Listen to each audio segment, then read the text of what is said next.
अस्सलाम वालेकुम एवरीवन। आज हम लिटरेचर की टर्म फ़ोनीम को देखने जा रहे हैं। अगर आप लिटरेचर के स्टूडेंट हैं तो आप अपने एंड्स कोर्स तक फ़ोनीम का लफ्ज़ बार बार पढ़ते रहेंगे अपने कोर्स के अंदर।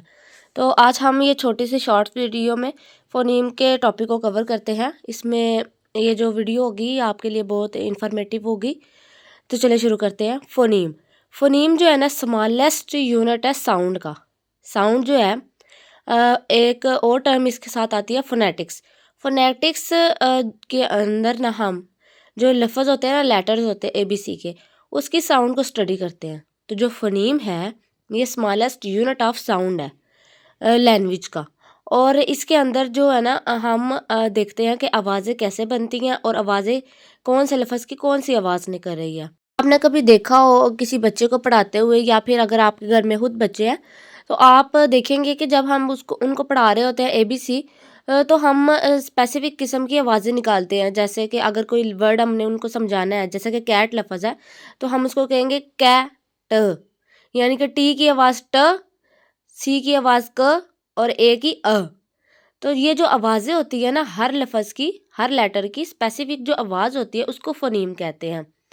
और ये जो होती है ना, अगर एक वर्ड के अंदर लेटर चेंज हो जाए ना, सिर्फ एक लेटर चेंज हो जाए तो पूरे वर्ड का मतलब ही चेंज हो जाता है। अब हम देखते हैं, it's a sound we hear. ये वो आवाज़ है जो हम सुनते हैं, ना कि वो लफ्ज़ जो हम देख रहे होते हैं। अब फोनीम और वर्ड के अंदर कुछ लोग इसको एक ही समझ लेते हैं, लेकिन ये एक नहीं है। वर्ड जो होता है ना, वर्ड वो होता है जो हमें लिखा हुआ दिखाई देता है। जैसा कि पी, एच, एन, ये हमें सामने लिखे हुए दिखाई देंगे कॉपी के ऊपर। लेकिन जो आवाज़ होगी ना, फ़ोनीम होगी, वो हमें सिर्फ सुनने में आती है, या हम जो वो बोल सकते हैं, वो हमें लिखी हुई तो नहीं ना दिखाई देती। तो वर्ड जो होता है वो होता है लिखा हुआ, और फ़ोनीम जो होती है वो हमें साउंड की तरह सुनाई सुनाई देती है। It's a sound we hear, जो कि हम सुनते हैं। Phonemes are written between slashes. इनको लिखने का एक स्पेसिफिक तरीका होता है, स्लैशेस के दरमियान में इनको लिखा जाता है। One letter one phoneme always. एक जो लेटर होगा ना, उसका एक ना एक फोनीम ज़रूर होगा, एक ना एक साउंड ज़रूर होगी, कोई ना कोई साउंड वो ज़रूर ही प्रोड्यूस करेगा। ऐसा नहीं हो सकता कि कोई आवाज़ प्रोड्यूस ना करे, सिवाय उन लेटर्स के जो कि साइलेंट होते हैं। अब जैसे कि नाइट के अंदर KNIGHT लफ्ज़ है, लेकिन उसके अंदर हमें सिर्फ चंद आवाज़ें सुनाई देती है। नाइट, एन की आवाज़, टी की आवाज़ और आई की आवाज़ सुनाई देती है। आगे के साइलेंट है, जी साइलेंट है इसके अंदर। आगे हम कुछ एग्जाम्पल भी देखेंगे ना, उससे आपके जो ये टॉपिक है ना और ज़्यादा आपको क्लियर हो जाएगा। कुछ यहाँ पे एग्जाम्पल लिखी हुई हैं, जैसे कि B and P in bat and pat. जैसा कि मैंने आपको पहले लफ्ज़ बताया कि अगर किसी एक लेटर को हम चेंज कर लेते हैं ना, तो उसका बिल्कुल ही मतलब से चेंज हो जाता है लफ्ज़ का। जैसा कि लफ्ज़ है बैट, इसके अंदर बै ए ट, इसके अंदर तीन फोनीम्स है। बी की आवाज़ बै, ए की ए और टी की ट। इसके अंदर तीन आवाज़ें हैं, फोनीम्स हैं, साउंड हमें सुनने को मिलती हैं। लेकिन अगर हम बी की जगह पी लिख दें, PAT, तो हमें एक तो मतलब चेंज हो गया वर्ड का, और दूसरा हमें आवाज़ें भी हमें जो है ना, फोनीम्स भी इसके अंदर चेंज हो गया। पै ए ट, पैट। इसके अंदर भी तीन फोनीम्स हैं, इसके अंदर मीनिंग चेंज हो गया वर्ड का, और जो है ना हमें आवाज़ें भी डिफरेंट सुनाई दे रही हैं। कैट, कै के अंदर सी के अंदर के की आवाज़ आ रही है, ए के अंदर ए और टी की ट। इसके अंदर भी तीन फोनीम्स हैं। पेन, पै ए न, मिल्क। अब इसके अंदर वर्ड चार है, मिल्क, लेकिन इसके अंदर फोनीम्स जो है ना वो तीन ही है। मिल्क, ML और K, हमें तीन आवाज़ें सुनाई दे रही हैं। Street, street.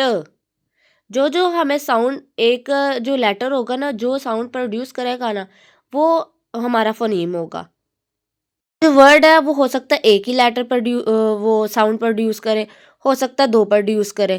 तो ये जैसा जैसा लफ्ज़ होगा वैसी वैसी उतने ज़्यादा फोनीम्स होते जाएंगे। एक लफ्ज़ को बोलते हुए जितनी दफ़ा हमें आवाज़ सुनाई देगी वो उसके फोनीम्स होंगे। अब आगे फोनीम्स भी एक तरह के नहीं होते। अब देखिए कि वन फोनीम टू लेटर्स। अब जो है ना CH च की आवाज़ देता है। चेयर के अंदर अगर हम देखें तो CH जो है वो च की आवाज़ देता है। लेटर्स दो है इसके अंदर, लेकिन जो आवाज़ आ रही है ना वो एक लफ्ज़ की आ रही है, च। जैसा कि लफ्ज़ है नेक्स्ट श, SH श इन शिप। शिप के अंदर SH जो लफ्ज़ है, वर्ड है, लेटर है, वो हमें श की आवाज़ दे रहा है। जैसा कि 2 लेटर्स हो गए लेकिन 1 फोनीम हो गया, आवाज़ हमें एक ही सुनाई दे रही है। नेक्स्ट है same phoneme different letters.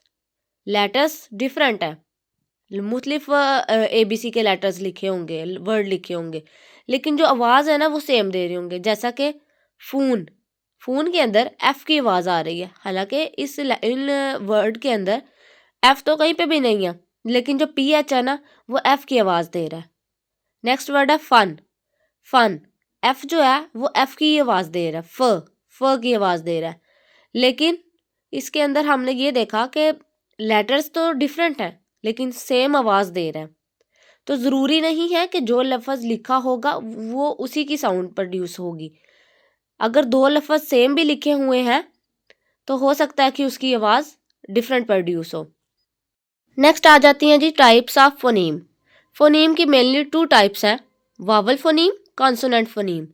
Vowels का आपको मैं एक दफ़ा ब्रीफ इंट्रो दे देती हूँ कि वावल्स जो होते हैं ना वो ऐसे वर्ड्स होते हैं जो अगर किसी वर्ड के दरमियान में, किसी स्पेलिंग के दरमियान में ना हो तो स्पेलिंग मुकम्मल ही नहीं होता। जैसा कि अगर छोटा सा वर्ड भी देख लें कैट, तो उसके अंदर भी जो ए है वो वावल है, वावल, AEIOU। ये स्पेसिफिक 5 वर्ड्स होते हैं जो हर ही स्पेलिंग के अंदर मौजूद होते हैं। कॉन्सोनेंट फोनीम्स, कॉन्सोनेंट वो होते हैं जो अल्फ़ाबेट्स के अंदर टोटल होते हैं 26 लेटर्स होते हैं। फोनी वावल्स जो होते हैं वो 5 होते हैं, उसके अलावा जो 21 होते हैं ना लेटर्स वो कॉन्सोनेंट्स होते हैं, जैसा कि B, D, C, F, G, ये सारे कॉन्सोनेंट्स हैं।